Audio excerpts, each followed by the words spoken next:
Le coup de food. Le coup de food. Conversation à boire et à manger avec ceux qui le font. Ici, je reçois des hommes et des femmes qui ont fait le choix délibéré et passionné de nous nourrir, nous enivrer et éveiller notre palais et parfois même notre curiosité. Ils sont agriculteurs, chefs, artisans ou encore commerçants et ils viennent me raconter leur coup de food, ce déclic qui a déterminé leur chemin ou changé leur vie. Un moment d'échange enthousiaste et gourmand pour vous présenter ces hommes et ces femmes qui, selon moi, rendent le monde meilleur. Rien que ça. Aujourd'hui, je vous présente Sandrine, marin-pêcheur à Royan. Sandrine, c'est un concentré d'énergie et de douceur. Pour cette Vosgienne, devenir marin-pêcheur n'était pas tout à fait la voie la plus évidente, pourtant sa passion est perceptible dans chacun de ses mots. Vous allez l'entendre, elle est très engagée pour rendre le milieu plus attractif, y compris pour les femmes, et évidemment très engagée pour une pêche responsable. Et ce vrai bon moment avec Sandrine, moi, il m'a réconcilié avec le mal de mer et vous donnera, je l'espère, un nouveau regard sur cette profession si singulière. Bonne écoute. Eh bien, bonjour Sandrine. Eh bien, bonjour Marion. Bienvenue chez moi. Ben oui, ce que j'allais dire, merci de m'accueillir chez toi en ce rare jour, cette rare journée pluvieuse depuis que je suis dans la région. Est-ce que tu veux bien te présenter, me dire qui tu es et ce que tu fais déjà ? Avec plaisir. Donc, je m'appelle Sandrine Thomas, j'ai 48 ans et mon activité principale, c'est marin-pêcheur. On dit marin-pêcheur même au féminin ou pas ? Moi, ça me va très bien, Ok. marin-pêcheur avec un E à la fin. Ok. Mais parce que marine, on se comprend. Ouais. Les pêcheuses, je sais pas, je trouve que marin-pêcheur, Non, c'est marin-pêcheur, correct. ça va. Ok. Et ça, alors, t'as toujours fait ça ou pas du tout ? Non. J'ai pas toujours fait ça. J'ai étudié la biologie. J'ai passé des examens après ma fac. J'étais tentée par l'œnologie. Ça Donc, me parle. ouais, j'étais partie pour étudier à Bordeaux. Et je faisais une saison en Espagne, sur la côte catalane, près de Figueras. Et j'ai rencontré le père de mes enfants, marin-pêcheur. Toujours un homme derrière tout ça. Je suis restée m'installer en Espagne. Dans un premier temps, j'ai ouvert un petit restaurant. C'était super sympa, ça s'appelait La Finestra. En Espagne ? En Espagne, oui, à Llança plus précisément, Ouais. pas très loin de Cadaqués. Et du coup, je faisais les saisons. L'été, je faisais du poulet rôti, des salades. J'avais une carte pas possible. En fait, j'adore cuisiner. J'ai toujours adoré cuisiner. Ma grand-mère, mes tantes, ma maman, ils ont toujours appris, parce que je suis vosgienne à l'origine. Ah oui ? Oui. Ah mais non, mais rien à Aucun voir. rapport. Bah oui. Oui, non, aucun rapport. Donc, On adore. vosgienne qui étudie la biologie pour devenir œnologue, qui finit marin-pêcheur. Tout est normal. Tout est Ce parcours normal. est d'une Tout logique est normal. implacable. Et il y a plusieurs vies dans une vie, je pense. Alors, du coup, j'ai fait tourner mon petit restaurant pendant plusieurs années. Je suis tombée enceinte de mon premier fils. Et après, je les ai un petit peu enchaînés, tu vois. En 1999, j'ai eu Émile. En 2001, j'ai eu Lou. Ah ouais. C'est ma petite pépite là, qui est à côté. Après, 2003, j'ai eu Simo. Et ensuite, en 2004, j'ai eu Iou, donc mon petit dernier. Et on leur a un petit peu transmis le virus parce que Eric était marin-pêcheur, il avait un bateau à lui. J'allais beaucoup avec lui en mer, ça m'intéressait en fait. Je passais vraiment des bons moments, je découvrais. Et puis c'est vrai que c'est un côté exotique, c'est un côté un peu... c'est un peu qui tout double. Tu aurais pu avoir le mal de mer et détester ça. Ah, mais j'ai eu le mal de mer, mais des centaines de fois. C'est pas parce qu'il y a beaucoup de marins-pêcheurs qui ont le mal de mer. Ouais. Ah oui. Et donc j'ai commencé je suis restée 7 ans à la maison avec les enfants. Je faisais la gestion du bateau. Après, on a eu 2 bateaux, donc ça faisait beaucoup. On avait un bateau en France, un bateau en Espagne. Beaucoup de personnel et pas trop de vie de famille, en fait. J'étais beaucoup seule avec les enfants parce qu'Eric était beaucoup parti. Et il y a un moment, on a eu assez de ce rythme-là. Je me rappelle que le 4e, Eric était parti pendant tout le mois et je me disais, il va commencer à marcher, son papa, il verra pas ses premiers pas. Donc, j'étais très, très heureuse. Les 7 ans que j'ai passés à la maison avec les enfants, je te jure, c'était formidable, quoi. Et quand on a vendu les bateaux, on en a acheté un plus petit. Eric pouvait pas vraiment travailler seul. Du coup, moi, j'ai passé mes diplômes de matelot en Espagne. Ok. Et on a embarqué tous les deux. Et bon, petit métier, un petit bateau de moins de 12 mètres. On faisait pas mal de... On faisait les lignes. Donc, tu vois, les lignes, c'est avec les hameçons. Ok. Donc, du poisson noble, du poisson adulte. On faisait aussi les casiers à poulpe. Et après, moi, j'ai fait aussi pendant 2 saisons les oursins en apnée. C'était sympa, mais c'était une expérience aussi, ça, quand même. Bref. C'est-à-dire, oula, si, j'ai l'impression qu'il y a des trucs à raconter là. Ah, les oursins, c'était formidable. Après, j'étais super contente. Mais tu vois, c'est l'hiver. Ah ouais. Mais on faisait tout, en fait, en fonction des horaires des enfants. Du coup, moi, je pouvais... tu vois, j'avais des clients, ils me passaient des commandes, donc des restaurateurs, etc. Donc, je pouvais faire jusqu'à 800 oursins dans la matinée, quoi. Ah ouais. Après, j'allais les livrer. Et après, je récupérais mes loulous. C'était intense quand même. Ouais, je peux bien croire. L'organisation, c'était... on dirait pas comme ça, parce que je suis un peu bordélique, mais il faut être bien organisé. Ouais, tu sais, bien quand sûr. 4 enfants voilà, déjà. 4 enfants, moi, chef d'entreprise et tout, c'était... Et en fait, ce qui s'est passé, c'est qu'il y a vraiment eu une chute assez brutale des captures en Méditerranée. Ah oui. Alors bon, c'est pas nouveau, hein, je veux dire, la Méditerranée, on sait que... Et on a dû quitter l'Espagne. On Ah ouais, a tout carrément. vendu et on est allé s'installer près de Saint-Brieuc. On a acheté... Oui, j'ai pris un choc thermique, je te Oui, jure. je comprends. C'était pas tout à fait la Méditerranée et les Côtes d'Armor. Après, la Bretagne, j'ai adoré. Les gens sont hyper sympas. On a toujours des amis là-bas avec qui on a beaucoup de contacts. Donc, on a acheté un bateau en France. Je suis restée un petit peu avec les enfants. J'ai pas embarqué de suite. Ouais. Eric a pris un équipage. Et, parce que moi, en fait, les enfants, ils étudiaient en catalan. Ah oui. À la maison, on parlait français, mais ils savaient pas vraiment lire le français ni écrire le français. Du coup, moi, j'ai pris un petit job dans une école, le temps que je puisse, que les enfants les mettent un petit peu en marche, parce que mon plus grand, il est rentré en France, il était en CM2, il attaquait la 6e. Je veux dire, s'il n'arrivait plus à avoir moins 40 sur 20 à une dictée, c'était pas impossible, quoi. Ouais, le pauvre. Mais puis bon, ils ont eu du mal aussi. Moi, j'ai eu du mal à quitter l'Espagne. Je me plaisais beaucoup. Mais bon, là-dessus, on est resté 5 ans, il me semble, 5-6 ans en Côte d'Armor. On avait déjà acheté un premier bateau, mais c'était un bateau ancien qui n'était pas super performant en termes de confort. Et pour faire les lignes, c'était compliqué. Du coup, on a fait plusieurs années. On a fait la Coquille Saint-Jacques à la Drague, en baie de Saint-Brieuc. Et je t'assure, la première fois que je suis allée à la Coquille Saint-Jacques, je suis rentrée, j'ai pleuré toute la soirée. Ah ouais. C'est hyper physique, c'est super dangereux.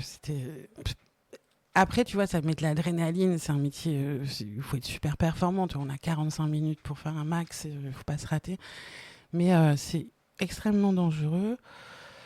Le principe de la drague, c'est quoi du coup? En fait, les dragues, ça doit peser dans les 300 kilos. C'est comme des énormes râteaux, tu vois, avec des dents que tu traînes derrière le bateau. Donc, c'est hyper brut, c'est vachement violent.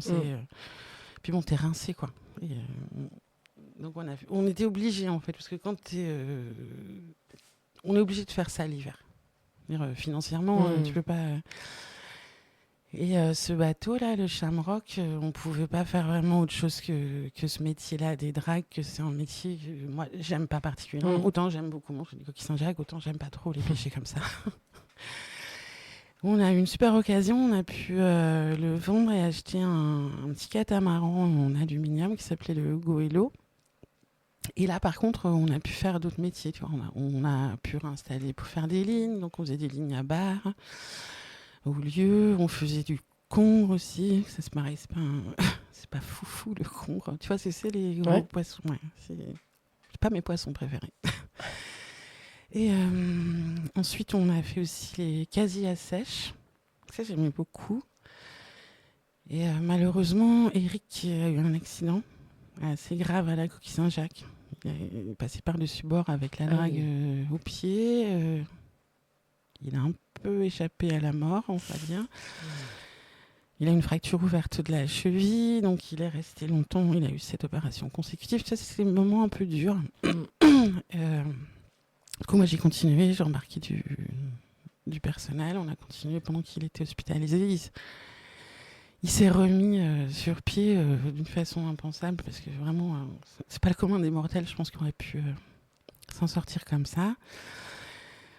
Ensuite, on a embarqué tous les deux. Et puis, moi aussi, je me suis fait un petit accident. Je me suis fait écraser les doigts.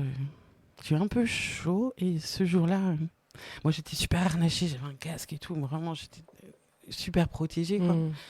Et je me suis fait écraser les doigts. Donc, celui-ci, j'ai eu des points de suture et tout. Et ça a été un peu la goutte d'eau, tu vois, qui a fait déborder le vase. J'en ai eu assez. Et c'est ce jour-là, on a décidé que stop, quoi.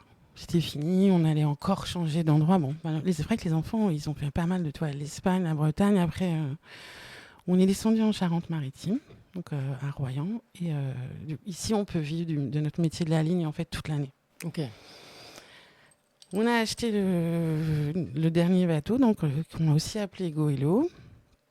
C'est que les lignes, tous les deux. Et moi, j'avais envie qu'on fasse... les poissons, ils ont un taux de survie quand même assez important, tu vois, parce qu'on les pêche, on les capture vivants avec l'hameçon. Et en fait, les laisser mourir, ça me posait un problème. Et de là, j'ai commencé à m'enseigner un petit peu sur les techniques d'abattage. Donc, t'as le saignement, t'as par le froid aussi, etc. D'accord. Et particulièrement, s'il y a la technique d'abattage japonaise qui s'appelle l'ikejime. Et ça m'a rendu accro. J'ai fait plein d'essais, je te jure, je dormais pas la nuit. Et je me suis perfectionnée. J'ai pris contact avec les 2-3 personnes qui les faisaient en France. Donc, un gars hyper sympa. C'était très confidentiel. Okay. Toi, au Japon, c'est démocratisé totalement. Bon, c'est un peu les rois du poisson, on va dire. Hein. Et du coup, j'ai développé mon petit truc. Je me suis trouvé une clientèle. J'ai été un petit peu moquée quand même. Je t'écoute. En fait, j'imagine que il y a le côté vertueux de l'abattage noble, mais qu'il y a aussi des conséquences sur la qualité du poisson. Ça a aucune comparaison. Ah ouais. C'était le fait de ne pas laisser mourir un animal. C'est la même chose que pour un mammifère. Si tu laisses agoniser un animal, ou je sais pas, moi je suis vosgienne, mais dans ma famille, c'était chasseurs. Quand j'allais à la chasse avec mon papa... Quand on galope un animal et qu'on l'épuise, qu'il a peur, etc., tu vois, il consomme toute sa bonne énergie qu'il a, et puis il produit des toxines. Et du coup, il rentre en rigueur mortuaire assez prématurément. Tu sais, il est très très raide. Et cette viande-là, il faut la laisser maturer pour qu'elle soit consommable. Autrement, c'est la viande qui va au chien. Okay. Alors que si tu as un animal que tu as pris par surprise et qui n'est pas stressé, tu vois, il a comme une attitude du vivant. Il reste... Et en l'occurrence, pour le poisson, quand c'est possible, en fait, de pouvoir capturer des poissons vivants, de pouvoir les laisser déstresser aussi en bassin, tu vois, pour qu'ils se remettent. Donc, à bord, j'avais des bassins, des bulleurs, tout ce que tu veux. Et en fait, la qualité de la chair, t'as le goût du poisson, t'as pas le goût de la mort, ni le goût du sang. Tu vois, c'est un protocole en 3 étapes. Donc, c'est déjà une mort cérébrale. Le cœur bat toujours, donc tu fais un point de... Tu perces au niveau du système sanguin pour que le sang s'évacue bien. Et ensuite, tu lui passes un câble dans le cordon spinal. En fait, tu casses toutes les terminaisons nerveuses, que ça, le message de mort n'est pas transmis à la chair. Ok. C'est hyper minutieux. Je te jure, c'est génial. Oui, c'est minutieux. Moi, je te montrerai des vidéos aussi en même temps, mais du coup, j'ai développé ça vachement. Du coup, ça a un coût et puis ça a une qualité supérieure. J'ai vendu le poisson un petit peu plus cher. Et de fil en aiguille, il y a eu un audit de fait sur la technique. Moi, je suis partie au Japon aussi pour me perfectionner, chercher des outils et tout. On a eu un accueil merveilleux d'ailleurs là-bas. Et la suite de ça, c'est monter une asso. Donc, avec le comité du Morbihan qui avait déjà impulsé, en fait, ils ont recruté un bureau de consulting pour faire une étude. Et puis, de fil en aiguille, je te passe toutes les étapes. Mais maintenant, je suis formatrice nationale. Je forme mes collègues marins pêcheurs qui veulent faire la technique. Donc, Charles, bientôt, sera un de mes stagiaires. Et Charles Brain, non? Charles Brain. mondialement connu. On a fait pas mal de choses avec Charles. On s'est rencontrés à Saint-Brieuc. D'accord. Il était marin-pêcheur, son bateau était à côté du nôtre. Et moi, j'ai toujours été vachement engagée pour l'environnement. Et encore plus quand tu vis 100%, je veux dire, des ressources. Donc, on a fait un peu les 400 coups, des trucs plus ou moins spectaculaires. On a fait de la politique ensemble. On a fait pas mal de Il faut en manifs. faire, je pense, de la politique aujourd'hui. Je t'ai gazé un peu. J'avais envie de le faire parce que, tu vois, je suis assez proche de tout ce qui est le milieu écolo, donc que ce soit en politique ou même avec les assos, les ONG et tout aussi, de parler de notre métier, mais de parler en bien de notre métier. Tu vas pas confondre la pêche, Ouais. c'est pas que la pêche. On fait pas. Il y a la pêche industrielle, il y a la petite pêche artisanale, il y a où je trouve qu'on n'est pas suffisamment acteur il faut prendre des décisions et souvent on parle de nous en mal. Tu vois, quand tu parles de marin-pêcheur, tu parles de dauphins morts, tu parles de surexploitation des ressources. Et c'est pas ça en fait notre métier. Notre métier, c'est un beau métier, on est super vigilant. Il y a même des actions qui sont menées, je veux dire, tout ce qui est protection d'espèces, c'est souvent nous qui sommes à l'origine en fait, de dire il faut être raisonnable, pas faire ci, faire ça, des tailles minimum, des quotas, etc. Et on n'est pas nombreux en fait, on n'est pas suffisamment bien représentés. Les vertueux, l'équipe des vertueux, tu veux dire? C'est-à-dire parce que tu dis la pêche, on pense souvent, évidemment qu'on pense à la pêche industrielle qui est surreprésentée médiatiquement et en plus pour donner une image assez dégueulasse. Mais vous êtes un certain nombre de marins-pêcheurs vertueux avec une vraie conscience écologique. C'est ceux-là qui sont pas assez représentés. C'est la majorité en fait sur tout le littoral français. Je veux dire, on est plus nombreux. En fait, on représente au moins 80% de la population maritime, c'est de la petite pêche. Les gens, ils sont pas vraiment conscients, tu vois. Souvent, quand je fais des conférences, je suis allée plusieurs fois, je me suis exprimée sur le sujet. Alors, où c'est la place de la femme, souvent dans le métier, on nous questionne beaucoup là-dessus. Mais aussi sur comment consommer bien du poisson, tu vois. Il y a des démarches intéressantes, mais quand je vois des gens qui font hyper attention à leur consommation en termes de viande, de fromage, de fruits et de légumes, ils sont hyper raccords avec leurs convictions. Et puis d'un coup, ils achètent un morceau de saumon. Et là, tous leurs efforts, en fait, ils sont rendus... tu vois, le saumon, par exemple, c'est ce que consomment le plus les Français. Et il y a un projet d'usine, de grosse, la plus grande usine d'Europe, une ferme d'élevage aquacole, qui est en projet sur l'autre côté de la Gironde, là, au Verdon. Et en fait, pareil... moi, je suis allée interpeller un petit peu les politiques parce que je pense que c'est à eux qu'il faut en parler, quoi. Je dis oui, mais les Français veulent du saumon. Je dis oui, mais en fait, c'est un caprice de consommateur parce que si tu veux manger du poisson orange, le saumon n'existe pratiquement plus à l'état sauvage, mais les Français veulent en manger. Donc, on va faire une méga ferme. Les poissons, ils vont manger du tourteau de soja qui vient du Brésil. À l'âge adulte, des farines de poisson qui sont pêchés par des gros bateaux de pêche minotière au large de l'Afrique. C'est pas du tout raisonnable. La consommation d'énergie pour que les bassins soient toujours à la même température. Donc l'hiver, il faudra les réchauffer, l'été, il faudra les refroidir. Pour moi, c'est un non-sens. Quand on s'est eu au téléphone pour ce premier contact, en tout cas, tu m'as dit... manger du saumon aujourd'hui, c'est comme vouloir absolument manger de la licorne. Ça n'existe pas. Et donc, j'aime beaucoup l'image parce que je trouve qu'elle est parlante. C'est ce que j'avais dit au conseiller de monsieur Christophe Béchu, qui était venu il n'y a pas très longtemps. Donc, on avait traversé avec un ami à moi qui s'appelle Fabrice Gasse. Il est blogueur culinaire et il suit beaucoup. En fait, il nous défend, il nous représente très très bien. Il fait des très beaux reportages. Donc Fabrice et moi, on était au courant que donc Monsieur Béchu allait venir pour détruire le Signal. Le Signal, c'est assez médiatisé. Tu sais, c'est un énorme immeuble qui avait été construit sur la plage à Soulac-sur-Mer. Et avec l'érosion, en fait, ce bâtiment a été voué à être perdu, quoi. Et avec l'avancement du trait de côte, etc. Donc il a été détruit pour rendre, ça c'est les termes du ministère pour rendre le caractère sauvage au littoral. Donc d'un côté, tu vois, ils viennent pour détruire le signal et à quelques centaines de mètres à vol d'oiseau sur des terrains qui sont sauvages mais qui appartiennent au port autonome de Bordeaux, ils vont construire un truc, ça n'a pas de sens. Donc, du coup, on est allé là-bas, on a commencé à tracter. Bon, en effet, on n'était pas attendus. On tracte un petit peu, tu vois, il y avait des médias, Le Monde, BFM et tout. On raconte un petit peu pourquoi on est là, en fait. Et là, je passe un prospectus à un couple très souriant. Et en fait, c'était les RG. Ils ont été hyper cool. Et en fait, ils ont appelé le ministre dans sa voiture. Et on a été reçus par son conseiller. Génial. Et on a pu parler, tu vois. Et on a expliqué tout ça. Et lui, il nous disait, mais je comprends pas pourquoi, en tant que marin-pêcheur, ça vous dérange.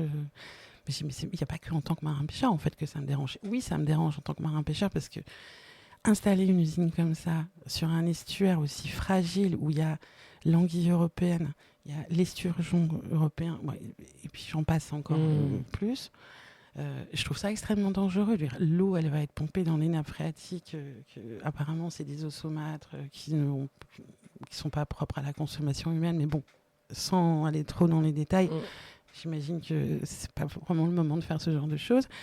Et elle va être traitée et ensuite recrachée dans l'estuaire de la Gironde à 6 mètres de profondeur, quelque chose comme ça. Oui, moi je trouve ça extrêmement dangereux. Il n'y a pas d'études d'impact. Ils ont été recalés, ça s'appelle Pure Salmon. Ils ont été recalés à Boulogne-sur-Mer justement pour des problèmes écologiques et puis pour l'eau. Donc je vois pas si c'était pas bon pour Boulogne, je vois pas pourquoi ce serait bon pour le Verdon. Donc je fais appel aux consommateurs, en fait, arrêtez de manger n'importe quoi. Quand vous faites, il y a plein de démarches pour manger du poisson, même à Paris. Je veux dire, quand on parle de Charles, on parle de Poiscaille, on parle de... Autant en manger moins, mais en manger quelque chose. On sait d'où ça vient, quoi. Acheter des poissons entiers, des poissons de nos côtes, pas des dorades d'élevage qui viennent de Grèce, des choses au secours, quoi. Aidez-nous. Ouais, en plus, il y a ça. C'est aider les pêcheurs locaux à vivre de leur activité. Parce que j'imagine qu'aujourd'hui, tes clients, t'as de l'export quand même pour arriver beaucoup, en fait. En fait, les meilleurs poissons, ils partent. Là, le bateau, en fait, moi, j'y travaille beaucoup, beaucoup moins qu'avant. Il est à Concarneau. Et ils font les lignes, mais principalement, l'activité, c'était le poulpe. Je ne sais pas si tu as entendu parler sur les Glénans, Bretagne Sud, etc. Il y a une explosion de la population de poulpes. Bon, certainement par rapport à la température de l'eau, par rapport à la présence de nourriture. Mais tout part en Italie et en Espagne. Les Français, je sais qu'on est des viandards. C'est notre gastronomie, de toute façon, que j'aime tellement.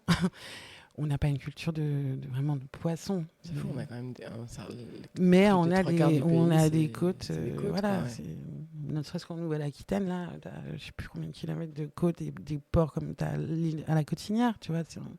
C'est hyper vivant, l'île d'Oléron, et c'est grâce aussi à la pêche. Tu as des familles de pêcheurs de grands-pères, de pères, en fils et en filles maintenant aussi, un petit peu plus. Bien. On n'est pas hyper nombreuses, mais... Tu sais combien vous êtes de femmes marins-pêcheurs en France ? 0,01%. En nombre, ça représente quoi ? 1000 ? Moins de 1000 ? Non, je ne saurais pas te dire. On se connaît un petit peu toutes. J'avais une collègue à Saint-Quay-Portrieux, Françoise Calves, qui est une petite pépite aussi. Elle fait les coquilles Saint-Jacques en plongée. C'est génial. À Royan aussi, j'ai une de mes meilleures amies qui s'appelle Florence Bernard. Elle est vachement suivie sur les réseaux parce qu'elle fait beaucoup de photos. Elle fait découvrir énormément des pratiques, etc. Puis bon, elle a un don particulier. C'est un vrai soleil. Arcachon aussi, il y en a une autre. J'en oublie, mais il y en a. On se connaît un petit peu toutes. Emmanuelle Marie aussi, avec qui on a monté une asso qui s'appelle Femmes de la Mer. Ok. Donc, je suis présidente, on ne fait pas énormément d'actions. Moi, je commence à en parler beaucoup plus parce qu'en fait, ce qu'on cherche, c'est à accompagner les jeunes femmes et les jeunes garçons, tu vois, ouvrir un petit peu plus notre métier. Parce que moi, je vois ma petite belle-fille, Jade, elle est capitaine de pêche. Et tu verras, elle est trop mignonne, elle est toute petite froliquette blondinette, là. Et en fait, pour trouver des stages quand tu es une fille... intégrer un équipage complètement masculin, tout ça, tu vois, ça peut freiner les gamines et même les gamins, parce que les bateaux, c'est vrai que c'est un milieu complètement fermé. Souvent, il n'y a pas de toilette. Ah oui. Alors, faut être un petit peu à l'aise, tu vois, tu te décomplexes quand même assez vite. Mais quand tu dis aux garçons, écoutez les gars, je vais changer mon tampax à l'arrière, tout ça, c'est un peu... Non, mais c'est des choses dont on ne parle pas du tout. Ah, mais c'est déjà compliqué dans les toilettes, dans un environnement prévu pour. Sur les plus gros bateaux, tu as plus de confort.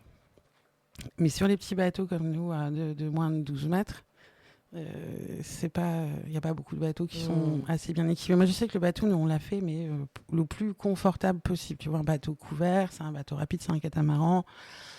On a une petite cuisine, une petite cafetière et des toilettes. Je sais bien que c'est pas indispensable, mais ça fait partie des choses. Tu vois, les bateaux, je sais pas si tu vas beaucoup sur les ports. Assez peu, et je dois dire. Assez peu. Ouais. Et tu jeteras un coup d'œil. Et puis, bon, c'est les gens qui nous écoutent aussi. Regardez un petit peu l'âge des bateaux. Et les bateaux, ils ont souvent plus de 30 ans. Et quand tu fais le rapport à terre, tu vois, c'est un métier qui est déjà assez physique. Pas mal dangereux. On est dans un environnement aussi qui change tout le temps. T'as de la mer, t'as du vent. Et d'autres métiers en comparaison, tu vois, les cheminots, les camions, tous les métiers ont vachement évolué. Il n'y a plus personne qui travaille sur des engins qui ont plus de 30 ans. Alors qu'à la pêche, si. Hein. Et il faudrait refinancer déjà une grosse partie de la flotte pour qu'ils soient plus confortables, plus économes en gasoil. Il y a beaucoup de choses à faire. C'est un milieu où j'ai l'impression qu'on a 30 ou 40 ans de retard par rapport à plein d'autres métiers. Oui, c'est ça. C'est-à-dire qu'en plus, pour la notion d'attractivité de la profession, parce que j'imagine que si les bateaux ont 30-40 ans, je peux imaginer que les marins-pêcheurs ont une moyenne d'âge aussi qui... Il y a plus de retraités de la pêche que d'actifs. Mais non, mais tu vois, si on n'a plus de nouveaux marins-pêcheurs, à un moment donné, on n'aura plus de marins-pêcheurs. C'est ça. Et donc, il faut que le métier soit à nouveau attractif. Ouais, on va finir dans un musée et puis les bateaux sur les ronds-points, tu vois. Ils sont déjà pris les ronds-points par les gilets jaunes. C'est peut-être les mêmes. Pardon ? D'ailleurs, attends, quoi ? Mais oui, non, il y a effectivement, c'est intéressant. J'avais pas conscience de cet aspect-là. Ça, en plus, dans un moment où on se dit la qualité de vie au travail, la pénibilité, tu vois, où tout ça est un peu remis en question régulièrement. C'est bruyant. C'est pas fait de façon ergonomique. Je veux dire, t'as pas un seul ergonome qui va dire bon ben tiens, on va voir un petit peu comment est-ce qu'on peut économiser votre dos, ou je sais pas. Il y en a pas mal qui se prennent en main, qui font des efforts pour dire bien se protéger, avoir des gants, avoir des équipements plus confortable, parce que c'est vrai qu'on a des horaires un peu fous. Moi là j'ai levé de pied sur la pêche, parce qu'on était à fond pendant des années, parce qu'on travaillait à deux pour faire nourrir toute la famille. Je veux dire, on avait les œufs tous dans le même panier, quoi. Il n'y en avait pas un à terre et puis un en mer a dit écoute, on a une galère, parce que t'en as souvent des galères quand t'as un bateau, hein. Quand c'est pas une panne, et puis des fois c'est la saison est mauvaise, ou il n'y a pas de prix, ou patati patala, mais c'est un super métier. Puis tu peux en vivre vachement bien en plus. Et c'est, comme tu disais tout à l'heure, c'est avoir du sens dans ce que tu fais. Moi, je sais que des fois, c'est super pénible, j'en avais marre. Il fait froid, t'as pas envie. Les enfants sont en vacances, ils sont en plein été, c'est là où tu fais ta plus grosse saison. Donc en fait, tu rentres, il est 17h, il faut tout enchaîner, aller à la plage, les activités, les patatis. C'est 2 journées dans la même, quoi. Ouais. Mais c'est super épanouissant. Et moi, j'aimerais qu'il y ait plus de jeunes. Il y en a beaucoup. Puis tu as des territoires, en fait. Tu vois, comme en Bretagne, tu as beaucoup de marins. Là, sur l'île d'Oléron, tu vois que ça se transmet encore de père en fils. Mais il faut que ça évolue. Puisque même les jeunes, tu vois, étant donné qu'ils sont formés par les anciens, ça évolue pas forcément. Et moi, ce que j'aimerais et ce qu'on voudrait pouvoir faire justement avec l'asso Femmes de la Mer, c'est parrainer des gamins. Tu vois, c'est dire, t'as grandi à Saint-Brieuc, par exemple, tu connais toutes les techniques de là-bas qui t'ont été transmises, mais tu vas aller faire un stage en Méditerranée, connaître autre chose, voir une autre flotte de bateaux, voir d'autres façons de faire. Mais c'est compliqué. Moi, j'ai pu le faire avec mes enfants, parce que j'avais du réseau. Et Émile, par exemple, il a travaillé à Mayotte, il a travaillé à Saint-Jean-de-Luz, il a travaillé un petit peu partout. You aussi, il a beaucoup bougé. Mais en termes financiers, etc., tu vois, quand ton gamin, il a 16 ans, 17 ans, et qu'il doit partir à l'autre bout de la France, il faut trouver un appart. Il se fait 12 heures de mer. il rentre, il n'a pas forcément de véhicule. Il faut qu'il fasse les courses, il faut qu'il fasse la lessive et tout. Je sais peut-être que moi, je les coucoune un petit peu trop. Mais si on arrivait à monter un réseau avec des pêcheurs qui ont envie d'embarquer des gamins, parce que il y a certains bateaux, franchement, ça se passe pas super bien, tu vois. Les mecs, ils sont durs, ils s'en fichent, ils leur apprennent pas grand-chose. Et ces gamins, tu vois, ils sont dégoûtés que la pêche, quoi. Donc, on en a déjà pas beaucoup qui s'y intéressent. Alors, en plus, si ça se passe mal, les stages, etc., après, ils partent du milieu. Et puis, bien du coup, là, on est en pénurie de main-d'œuvre. Je veux dire, il y a plein de bateaux. Ils embarquent des mecs qui viennent du Sénégal, des mecs qui viennent un peu partout. Et moi, je pense que c'est pénible en plus pour ces gars-là parce qu'ils sont déracinés de chez eux. Ils peuvent pas forcément rentrer voir leur famille. Alors qu'on pourrait embaucher des jeunes. Ouais, c'est vertueux à aucun endroit, quoi. Non, pas trop. Le premier axe, tu disais, c'est dans le réseau, ça serait des stages et un peu des sortes de vie ma vie locaux pour chacun. T'as d'autres pistes, enfin, tu vois, pour rendre ça attractif. Oui, j'aimerais bien qu'il y ait un réseau de familles d'accueil, tu vois, qui se porte garante de la santé mentale, etc. du gamin, qui a un suivi, qui ne soit pas complètement lâché. Ça, et puis aussi parler plus du métier, pas forcément vouloir le féminiser à fond, mais quand même, sur les bateaux où il y a des femmes, en tout cas c'est mon opinion personnelle, il y a un peu plus de douceur, tu vois, on fonctionne pas forcément pareil, on fait un peu plus attention.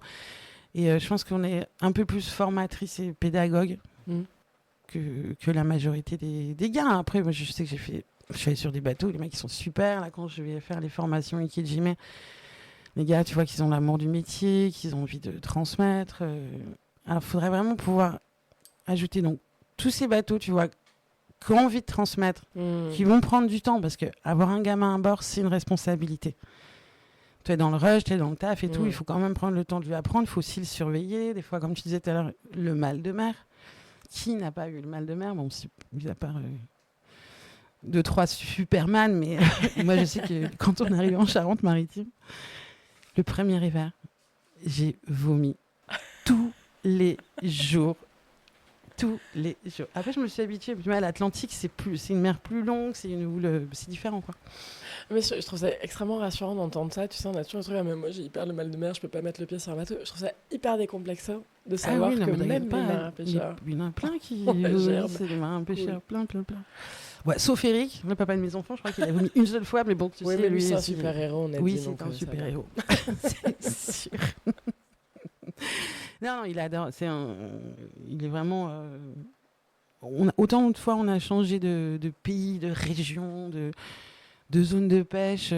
Tu vois vraiment que c'est son truc. Ouais. Mais, tu vois, il n'est pas dans la transmission. Moi, après, je ne pense pas en savoir encore assez. Au bout de 18 ans, là, je travaille pour Jeune Navire, tu vois, je fais de la pêche scientifique. Et mon boss, là, super capitaine Tony, j'adore parce que lui, il m'explique tout. Bon, des fois, il m'explique en ch'ti. Du coup, on recommence. Mais voilà.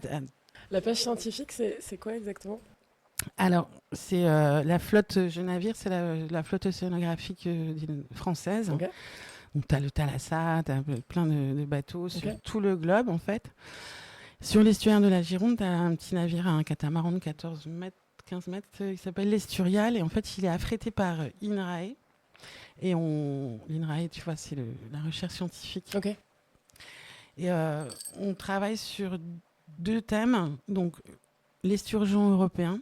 Donc, on va capturer les esturgeons avec un engin de pêche, un chalut. Les marquer. Donc, en général, il y a 3 scientifiques qui viennent avec nous. Nous, on fait tout ce qui est opération de pêche. Moi, je fais la popote à bord aussi, j'adore. Tu vois, cuisiner en botte avec ma salopette de pêche. La pêche et la bouffe, c'est un peu mes 2 passions, quoi. Et donc, on étudie les esturgeons. Donc, ils montent à bord. C'est des monstres, hein, tu verras, c'est magnifique. C'est un poisson qui est hyper préhistorique. Donc, il faut le protéger parce qu'il est en voie de disparition. Donc, il y a eu une campagne de repeuplement. Et là, on les capture, ils les marquent, ils prélèvent un petit morceau de nageoire pour faire des études dessus. Et puis, on travaille aussi, tu vois, là, samedi, dimanche, on va embarquer pour EDF, En fait, on fait des prélèvements aux alentours de la centrale nucléaire de Blaye. Donc la salinité, la température de l'eau, la présence d'espèces, etc. Donc, ils repartent avec des échantillons de tous les petits animaux marins, donc les crevettes, les gobies, plein de petits poissons comme ça. Donc ça, c'est mon activité 50%. Le reste du temps, je fais des formations Ikejime. Et je travaille aussi pour un bureau de consulting. Et j'apprends aux pêcheurs à déclarer leur capture parce que c'est obligatoire. Tu peux pas t'imaginer la charge administrative que c'est d'avoir un bateau. Mais c'était le sujet déjà dans le mouvement des agriculteurs de début d'année, de se dire mais la charge administrative est trop folle. Si en plus vous changez les règles du jeu tous les 6 mois, c'est chiant. Mais effectivement, pour un pêcheur, j'imagine que tu rajoutes de la contrainte à la contrainte. Bah, on doit tout déclarer, en fait, nos rentrées, nos sorties, nos captures, le lieu de pêche, etc. Mais c'est normal. Je veux dire, si on veut avoir un navire, il doit avoir des antériorités. Les antériorités, ça veut dire ce qu'il a capturé, en fait, ça lui ouvre des droits à des licences ou à des quotas. Si tu n'as pas d'antériorité, ça veut dire que ton bateau, ça, c'est un gros frein. Parce que c'est pour ça aussi que la flotte, c'est des vieux bateaux. Parce que ces vieux bateaux, c'est eux qui ont pêché. Et si tu n'achètes pas un bateau, on va dire un peu poubelle, mais doté, avec des possibilités, en fait, tu peux faire un super bateau, mais tu n'as pas le droit de pêcher avec. En fait, tu n'as rien. Ouais. Ça, c'est un peu le bordel. Donc, c'est pour ça aussi, se mettre en politique, se mettre dans des assos, prendre un petit peu la parole, expliquer, c'est tout un monde. Et moi, je travaille donc... normalement, on déclare sur un carnet. Tu as les fiches de pêche, le journal de pêche, et c'est obligatoire. Ça s'appelle des obligations déclaratives qui sont traitées par les organisations de producteurs, par France Agrimer. France Agrimer, il collecte toutes ces données-là. Ifremer, et puis aussi l'Europe, qui va pouvoir dire, si vous avez pêché tout ça, ça veut dire que la ressource se porte bien, donc on vous donne le droit de continuer. Et on a un nouvel outil et on peut déclarer maintenant sur le PC ou sur le téléphone portable via une application qui s'appelle Visiocapture. Waouh, la pêche vient de rentrer en 2024. Et je suis formatrice pour ça aussi. Marin pêcheur 2.0, donc tu es. On doit être 2.0 de toute façon. Je veux dire, on est tellement... on est énormément contrôlé, on donne énormément d'informations. Les bateaux, ils sont géolocalisés. Tout est... C'est vraiment... On se rend pas compte, quoi. Tu vois, surtout quand tu vois un film ou une série, etc. C'est un petit peu romancé à la con. Puis là, je sais qu'à Royan, par exemple, ils ont tourné... Je sors un peu du sujet, tu m'arrêtes si je dis des bêtises. Hein. Ils ont tourné une série qui s'appelle Capitaine Marlowe à Royan. Pour rire, j'ai regardé. C'est tellement loin de la réalité, en fait. Et nous, notre bateau, c'est un bateau moderne. C'est vraiment c'est un catamaran en aluminium et tout, tu vois, c'est pas le bateau en bois typique. Et les réalisateurs de la série, ils nous ont demandé d'enlever notre bateau parce qu'il était dans le champ de vue de la caméra et que j'ai dit mais il fallait, tu sais, que ce soit typique, traditionnel. En fait, il était à vapeur le bateau. Voilà. Vous sortez les voiles et les rames pour aller pêcher, les gars. Non, mais... C'est comment du coup une journée type quand tu sortais en mer pour pêcher ça ressemble à quoi départ entre 4h du mat au port. On va charger des appâts, de la glace. Sur les hameçons, on t'imagine qu'on met pas du chorizo, quoi. On essaie d'avoir de l'appât un peu local, donc ça peut être de la sardine, de la sèche, du calamar. Quand on pêche du bar, parfois on fait nous-mêmes notre appât. Donc on va pêcher des crabes vivants on bouette ensemble. Si on met bouetter, ça veut dire appâter. C'est accrocher l'appât sur l'hameçon. On dit on bouette. Et voilà, hop, on fait route. Pendant qu'on fait route, si on est aux hameçons, on prépare notre matériel. Donc on va mettre, on appelle des poubelles, les caisses de ligne, tu vois. Elles sont toutes cochées. Donc tu as une caisse en général, tu as une ligne mer. Et 100 hameçons dessus, ça fait dans les 500 mètres. Et on va en mettre une dizaine, ça représente à peu près 1000 hameçons. Tu te doutes bien qu'il n'y a pas un poisson par hameçon. Donc avant le lever du jour, on va filer les lignes. Donc on les file à la main, un par un. Et après le lever du jour, on va virer. Donc virer, c'est avec un vire-ligne. On ne vire pas à la main. Si tout se passe bien, on a des jolis poissons, donc il faut les tuer en équilibré, les peser, les calibrer, les nettoyer. Certains aussi, on les vide, parce qu'on les vend éviscérés, certains on les vend entiers. Et puis vers midi, 14h, si tout s'est bien passé, ben, on a fini de ramasser tout le matériel. Parfois, on refile pour le lendemain, mais normalement, on n'aime pas trop laisser du matériel. L'été, on travaille d'une façon, plutôt sur les roches. L'hiver, on va travailler dans des eaux de fond plus profondes. Tu vois, les poissons, ils vont changer de zone par rapport à la saison, par rapport à la présence de nourriture et tout. Donc, faut toujours se gratter la feuille, quoi. C'est pas sortir et hop. Ouais. Oh, ça a l'air joli ici. Non, non, on a Ouais. pas mal de matos aussi à bord. Hein. On a des tables de navigation, on a des radars, on a on sonde le fond pour voir la profondeur, etc.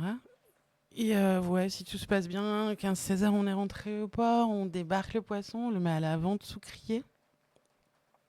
Et après, on rentre à la maison s'occuper des loulous. Donc là, il est quoi, 17h à peu près? Ouais. Oh, Mais là, comme le bateau est plus rapide, c'est pour ça qu'on a changé de bateau. Bon, c'est le 9e, apparemment c'est le dernier, mais bon. On va savoir. Vu qu'il y en a 2 sur 4 qui ont chopé le virus de la pêche, ça va peut-être continuer l'aventure. Et puis, on va travailler, on va faire une moyenne de 200 jours par an, peut-être 220 jours grand max. Parce que tu vois, il y a les intempéries. En fait, on a des bateaux à taille humaine, donc on n'est pas capable d'être 365 jours sur l'eau.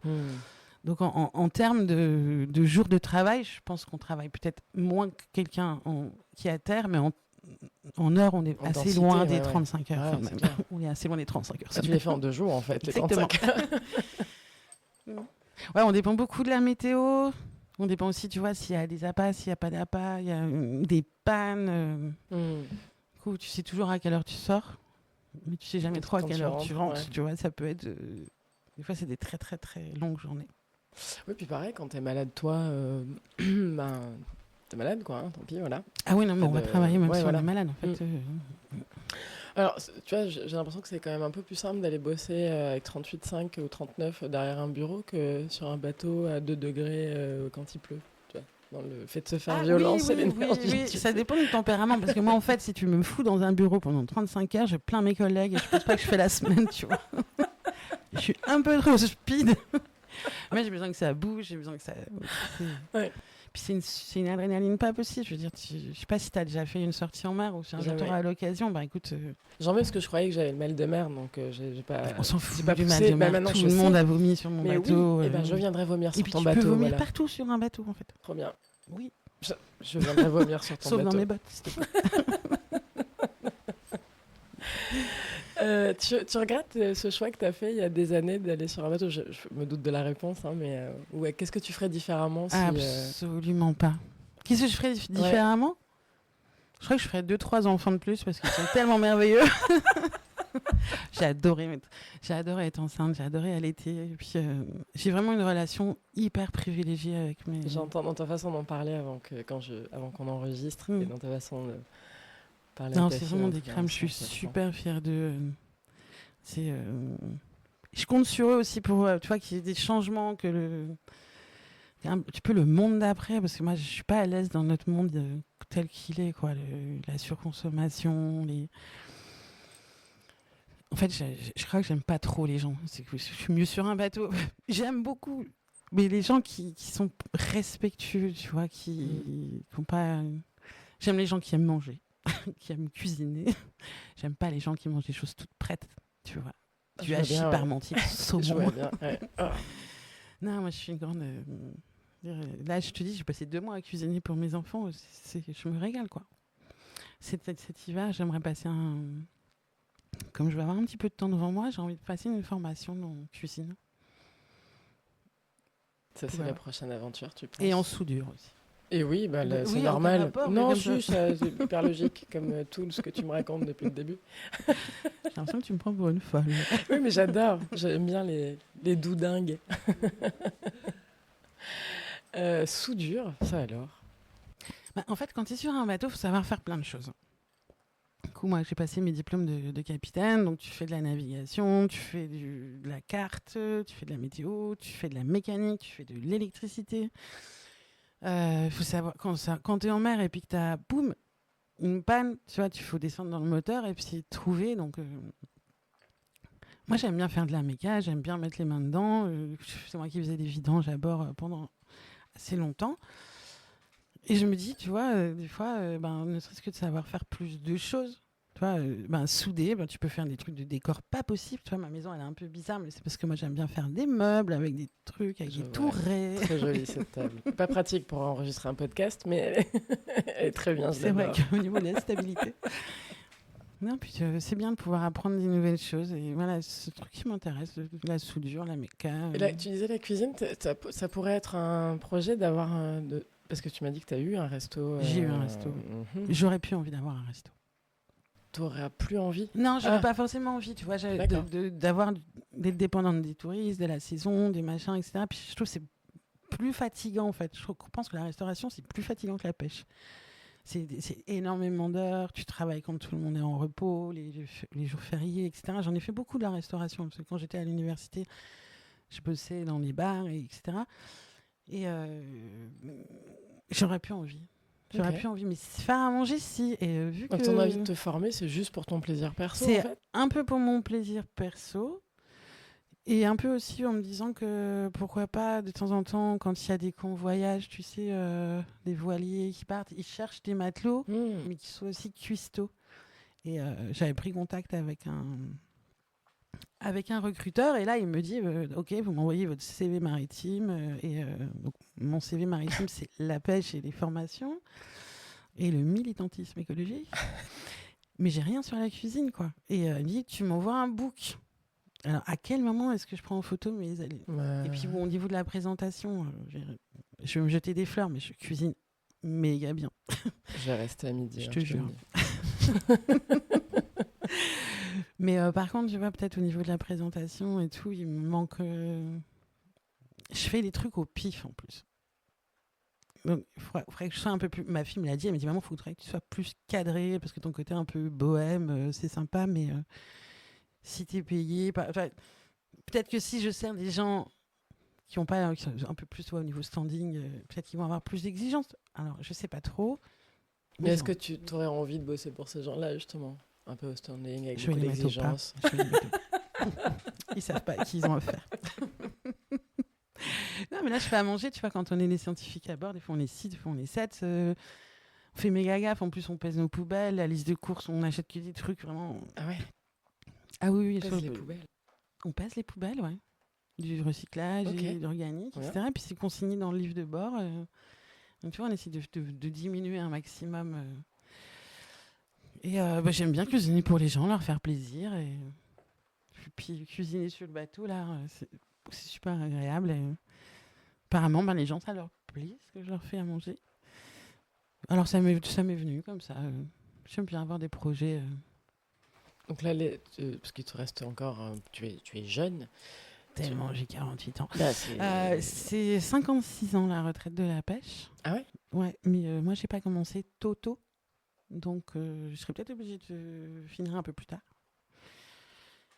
Et la pêche scientifique, je me verrais pas, tu vois, encore faire 10 ans là. Je sais que depuis que j'ai levé le pied à la pêche, autant j'adore ça. Et quand je retourne en mer, si mes filles ont besoin de moi ou quoi que ce soit, j'adore. Je sens bien que c'est mon milieu, que poum poum. Mais honnêtement, je suis plus reposée qu'à une période qui était magique. Hein. Que j'avais là une frite incroyable. Mais bon, là, je te dis en plus, j'étais mamie. Un petit bébé ange qui a 2 ans. Je vais en avoir un deuxième petit bout au mois de novembre. Et ça, c'est chouette aussi. C'est vrai. Alors, j'aime bien, il faut que je puisse dégager du temps aussi. Hein. Puis, on est, entre parenthèses, séparés avec le papa de mes 4 enfants. Les séparations, c'est jamais très drôle. Hein. Jamais.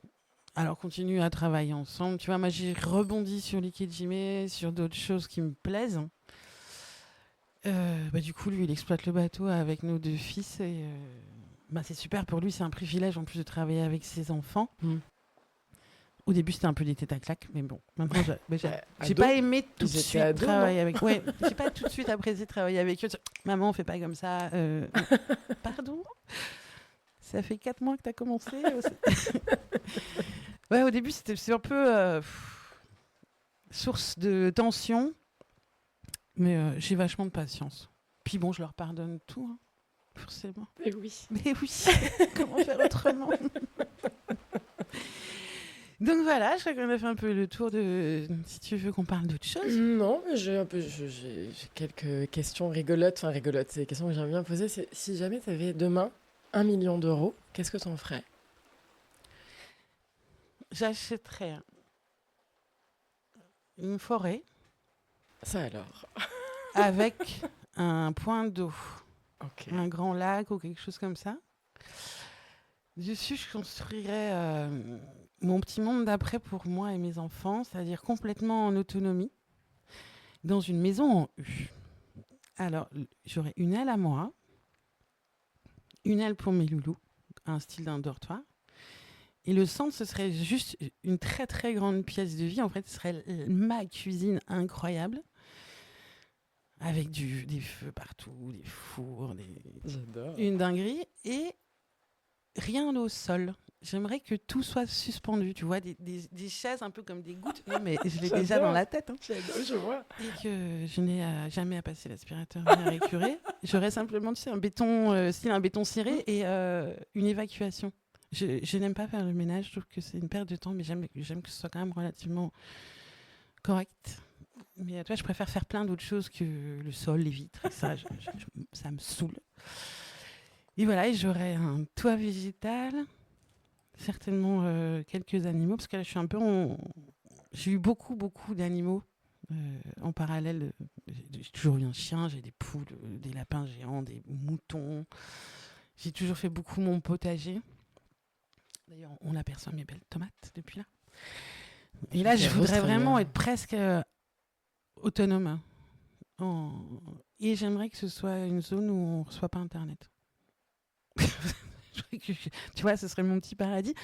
Donc, je n'aurais pas gaspillé forcément 1 million d'euros avec ça. J'aimerais faire plein de choses. J'aimerais peut-être engager des tueurs en série pour assassiner quelques gens qui me dérangent. Tu vois, genre des Américains qui violent des gamines et tout. Ouais, j'aimerais bien avoir un commando, en fait. Je pense que c'est la meilleure réponse depuis que je pose la question. J'ai un petit côté psychopathe, tu sais, je tue des poissons.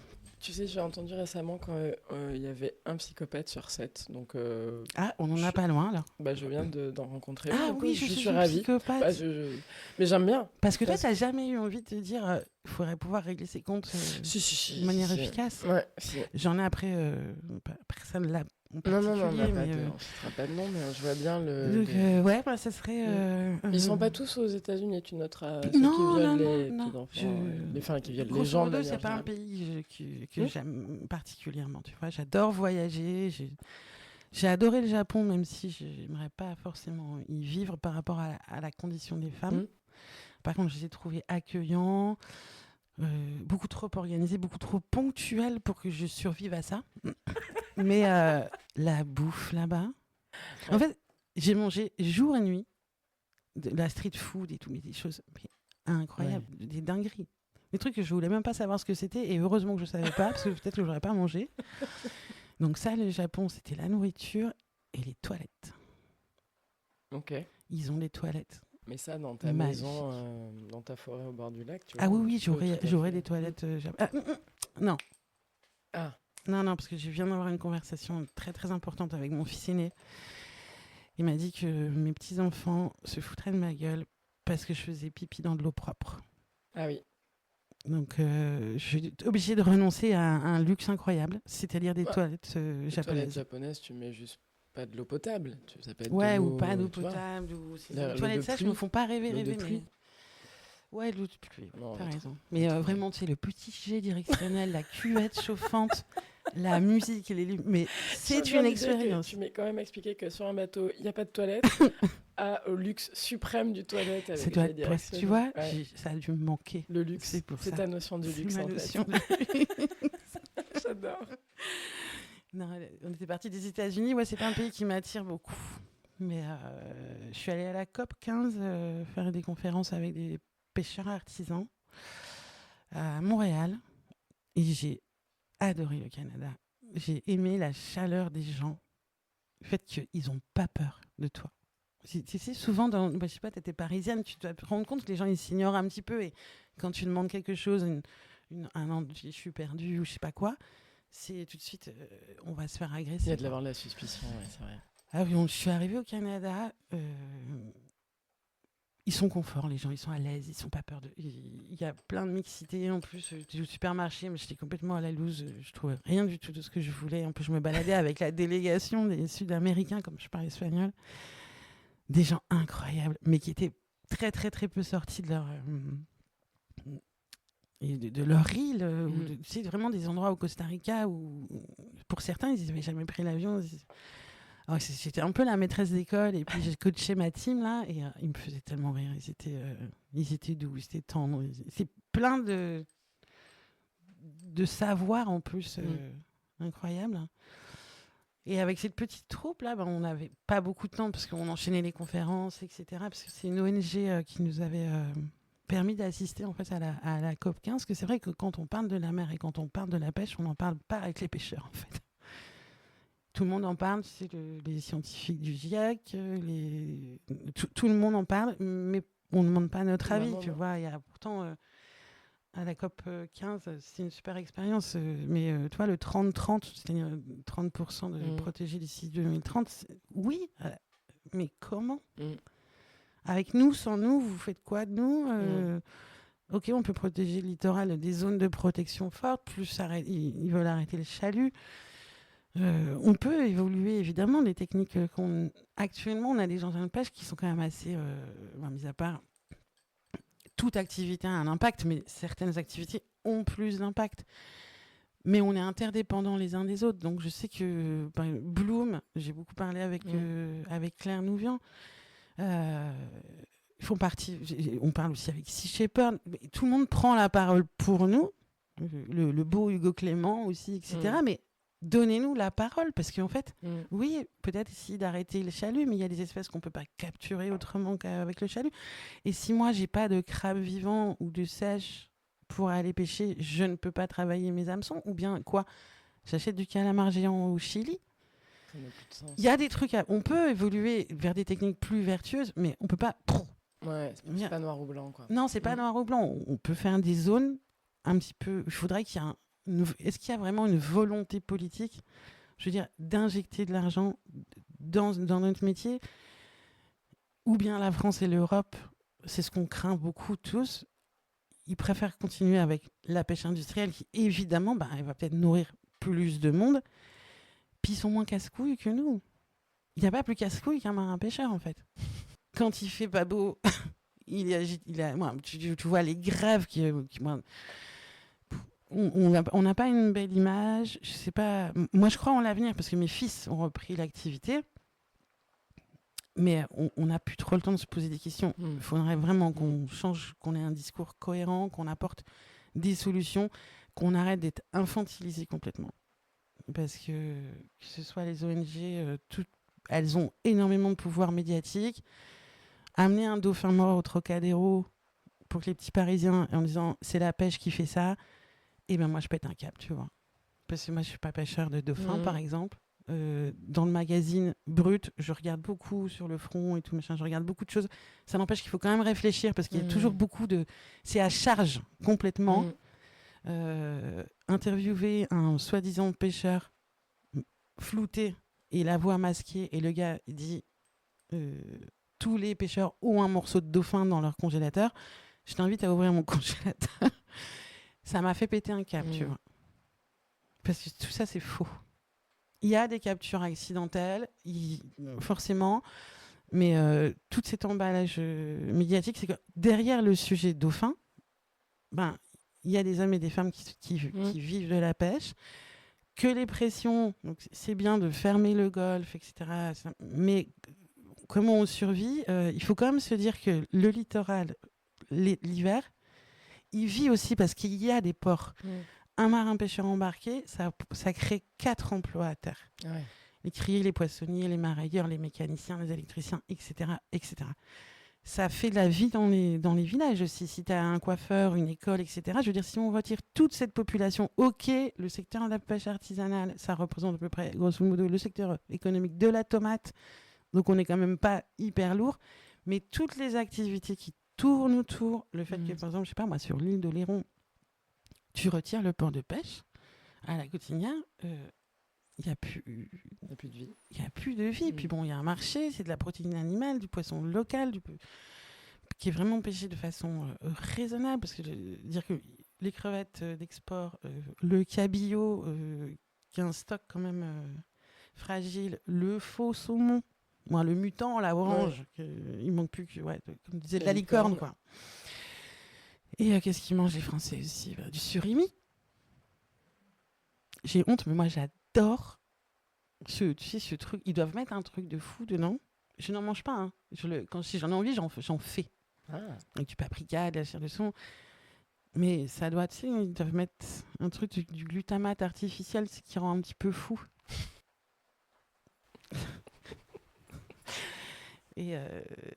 Ou du tilapia aussi dans les écoles, etc. J'ai même vu pour les JO, en fait, les athlètes, ils mangeaient de la dorade d'élevage. Tu sais, Carrefour, ils faisaient une pub. Du coup, j'aime pas la télé déjà, mais je l'aurais cassé, quoi. Je jure que c'est vrai. Il y a un événement comme ça, et on peut pas... Le poisson, c'est pas cher, on va dire. Il y avait quelques aberrations écologiques. T'as des poissons super chers, mais t'as des poissons qui sont pas chers du tout. Et avec c'est pas un poisson portion, des sardines, maquereaux, etc. Mais sinon, quand tu as un poisson adulte, tu manges plusieurs fois avec. Donc, tu me fais manger plusieurs personnes. On jette trop de choses. Avec la peau, les arêtes et la tête, tu fais des bouillons incroyables pour faire de la soupe, pour faire des riz, pour faire des pâtes. Ouais, c'est nul, quoi. C'est tout. D'accord. Je suis pas contente. Attention si je gagne 1 million. Oui, c'est vrai. Vas-y, repose-moi une question rigolote, je vais essayer de pas dire des conneries. Pour l'instant, t'en as pas trop dit. Non, mais tu disais justement, tu manges un peu de surimi.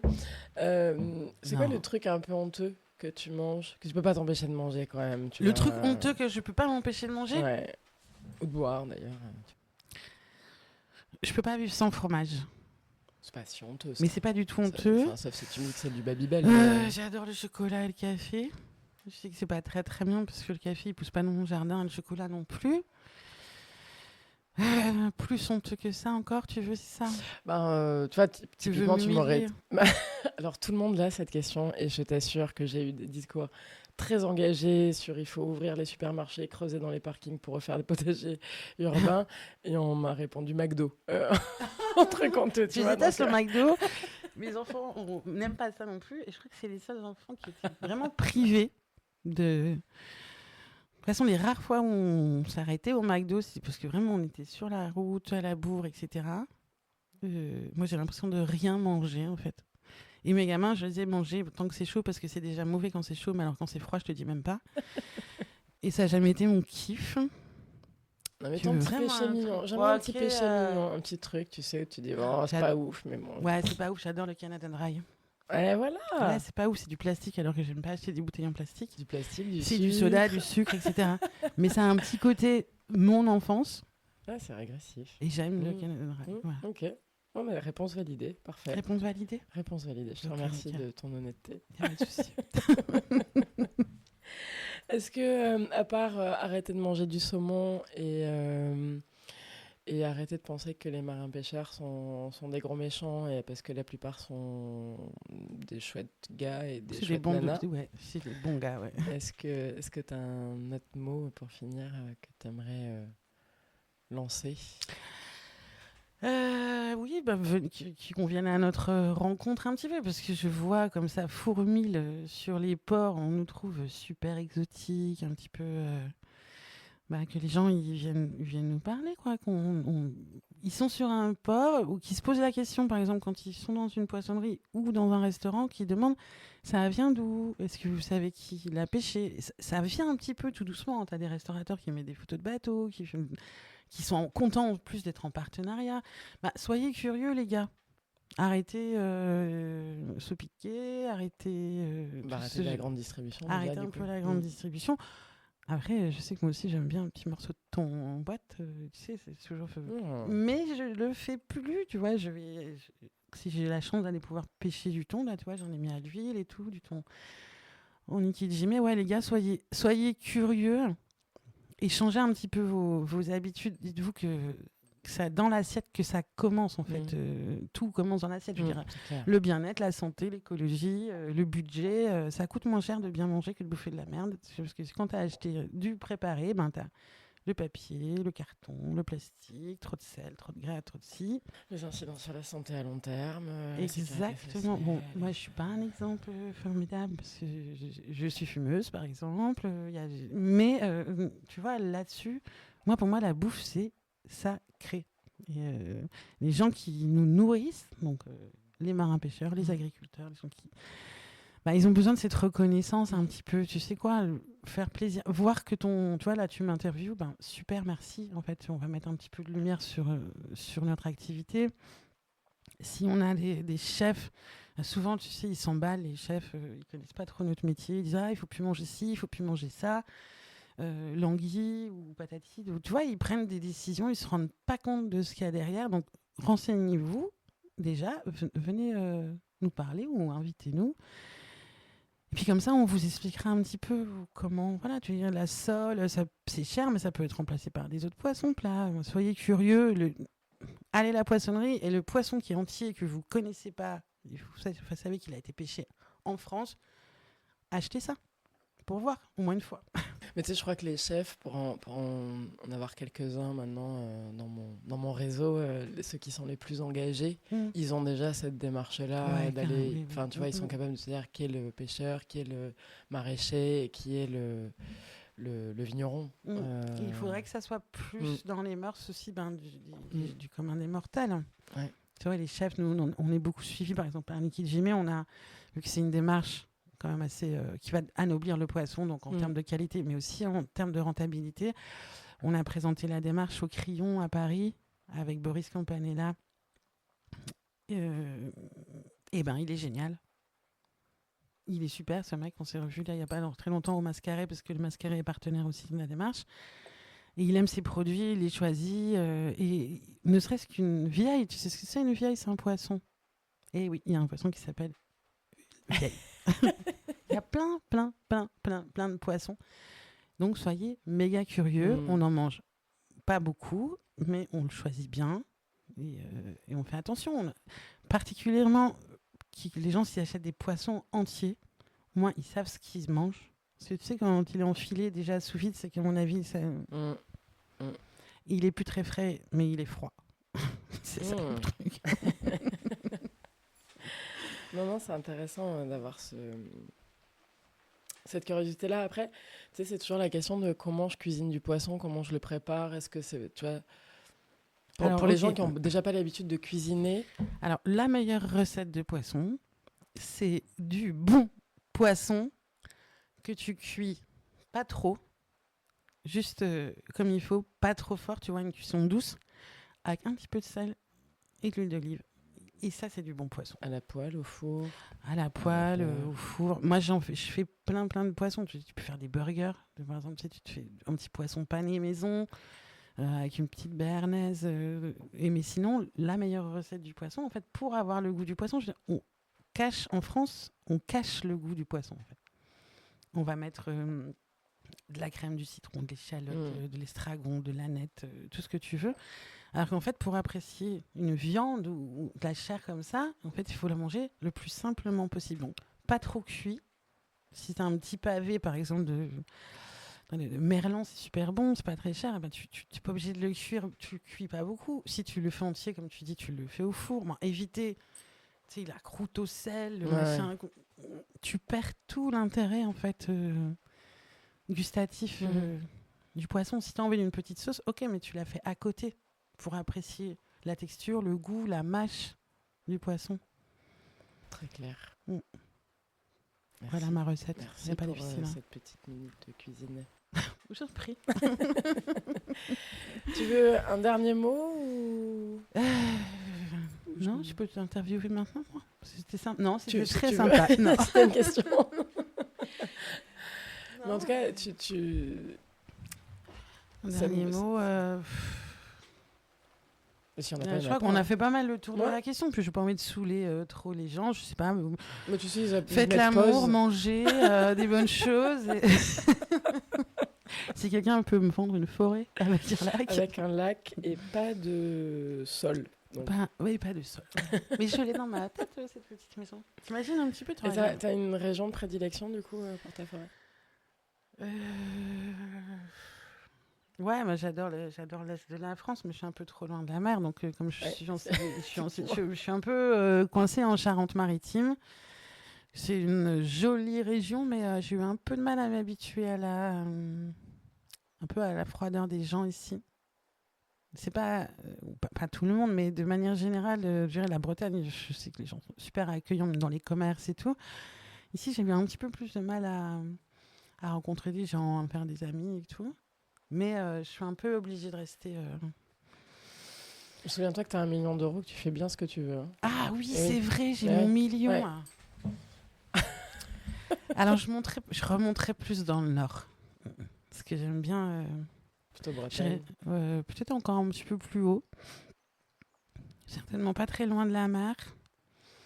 Mais là où il fait pas extrêmement chaud, moi, je pense qu'on va avoir les changements. Je trouve qu'ils sont déjà c'est tellement pénible, tu vois, toutes ces canicules là qui fait 35, 40 degrés. On vit comme des rats, en fait, on s'enferme et tout. Et je préférerais aller quelque part où il y a de la verdure, où il y a plus de. Après, je suis pas folle, hein. Il n'y a pas un endroit particulièrement qui va pas être impacté par ce qui va nous arriver, mais. Mais effectivement, c'est possible que tu aies moins chaud en baie de Somme que dans le Gard. Tu vois, Ouais, tu Limoise. vois, là, j'étais à 7, etc. Mm. Puis même en Espagne, tu vois, c'est trop aride. Moi, j'ai besoin d'eau, en fait. Tu vois, il pleut aujourd'hui, ben, j'adore ce temps, quoi. Alors, moi, je te cache pas que je suis un peu chonchon, c'est mes vacances. Du coup, la pluie, là, c'est pas C'est ouf. ça, les touristes pénibles qui viennent sur le bord de mer. Il faut Oui, qu'il fasse écoute, chaud, il y il a faut trop qu'il fasse de- beau, il faut que gna gna gna. Oui. Écoute, avec le prix qu'on paye, je vais te dire. Ah bah oui, je on vais pourrait passer au quand même McDo avoir en le rentrant parce T'as que... raison. Hein, puis voilà. Non, Tu me Faire déposes un Happy Meal en passant, s'il te plaît. quelle horreur. Ouais, quelle Bon. horreur, quelle horreur. Ouais. Eh ben, écoute, merci en tout cas. Donc, l'appel est lancé pour une forêt plutôt dans le nord, pas trop loin de la mer, avec un point d'eau. Exactement. Arrêtez de manger du saumon. Rentrez en contact avec les pêcheurs autour de vous, ils sont sympas.